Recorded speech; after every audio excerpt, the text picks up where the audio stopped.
તો મિત્રો અંધારી રાતમાં આપણે આવી ગયા છીએ નવા એક વિડીયોમાં પાછા અને આવી ગયા છીએ બાયડમાં આવીને સીધા પોકી ગયા આપણે શરણાઈ પાર્ટી પ્લોટ. શરણાઈ પાર્ટી પ્લોટમાં આપણા ક્લાસમેટનું લગ્ન હોવાથી પોકી ગયા આપણે ડાયરેક્ટ. તો આજુબાજુમાં જોયું કોઈ દેખાતું નતું તો થાળીનો વાટકો કાઢી લીધો ને જતા રહે સીધા ડીશ લઈને જમવા માટે. આપણે કરી લીધી મિત્રો પેટ પૂજા. આપણે એકલા ડીશ લઈને નતા આપણા પેલા તો 3-4 નંગ સી આવી ગયા આપણા પેલા જોઈ લે. એટલે ભાઈ બસ કરો, ખાવાનું પારકું છે, પેટ તો પોતાનું છે ને શું લે. તરસ લાગી હોવાના કારણે 10 લીટરનું ડબલું ખાલી કરીએ આપણે. તો પછી સંતાતા લઈ આવ્યા આપણે આક્ષરીની ડાબરી. એક આખું ટેબલ તો આ બેનને જ ખાલી કરી નાખ્યું જોઈ લો ને. ટિફિન લઈને નતો આવ્યો, કાં તો ટિફિન બદલી જોયો વસી પાછો. મિત્રો જો તમારે આઈસ્ક્રીમ ખાવી હોય તો બાજુમાં પાર્લર હોય તો અહીંથી લઈ આવજો, મારી આશા ના રાખતા હો.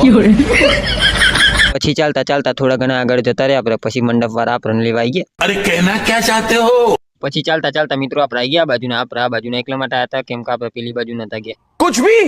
પછી મિત્રો ખાલી ખુરશી જોઈને આપણી મિલકત ઉપર કબજો કરી લીધો. એકચ્યુઅલી પેલી બાજુથી સરખું દેખાતું નતું, એકલા આપણે આવી ગયા હતા ખુરશીમાં બેસવા માટે. આ બાજુના અમે કરી લીધા શંકર ભગવાનના દર્શન, તમે પણ કરી લો. પછી આપણે 4 પગે જમણા હાથે મોબાઈલ પકડીને સીધા નીકળી પડે ચોલ્લાની રસમ નિભાવવા માટે. પછી ધોનાની દાળનો 3-4 પેકેટ ખાઈ નાખ્યો આપણે ગાયગા. ऐसा मत करो मेरी जान. પછી ડીજે વાળા ભાઈ નવરા નતા, એકલા માટે આપણે ફટાકડા વાળા ભાઈને ઓર્ડર આપી દીધો આપણું સ્વાગત કરવા માટે. સોરી હો, મારું નહીં, વરરાજાનું સ્વાગત.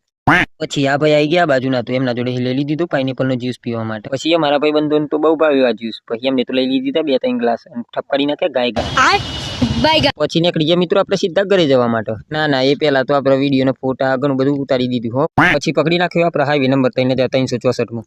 અચ્છા. પછી છેલ્લે પડાવી દીધો વિશાલભાઈ જોડે ફોટો. આવજો હો મિત્રો, મળીએ નવા વિડીયોમાં પાછા.